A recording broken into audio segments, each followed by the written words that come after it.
Well, back then, first it was gay rights, and then we added the L for gay and lesbian rights, and now, of course, it's LGBT, but that was a long time before we had the B and the T. What was the first Pride you attended? It was 77. I was thinking it was 78, but I just found out it was 77. I had been working on lesbian rights with the National Organization for Women, and Jess Jessup, who was one of our community leaders at the time, was the Grand Marshal, and he didn't want to be riding in the parade in his car alone. He wanted a woman with him, and so he asked me if I'd ride with him, so that was my first Pride parade.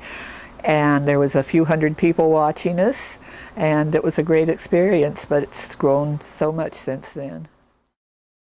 Back in those days, to get one of our elected officials there took, well, I think there was very few that would even participate. A man named Larry Kapoloff, that at the time was in the State Assembly, took part. He was the first straight elected official that I personally remember being in Pride.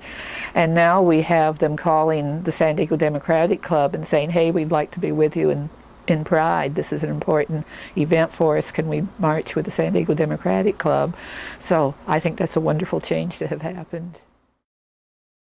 Oh, well, it's always been just such a wonderful thing to be honored for something that I love to do, because this is a very, very important part of my life. I've worked for civil rights for many, many years, and I started, as I said, in the National Organization for Women, and then came out when I was in NOW, and became involved in our San Diego local community. But it's just been a great experience for me, and I just certainly appreciate the times that I have been honored.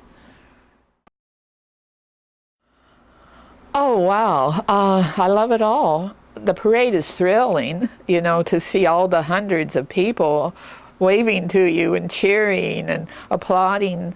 The festival is great because people can come up and talk to you about issues, and you can meet people more on an individual basis. And then, of course, the rally is always neat just because we honor our own at that time.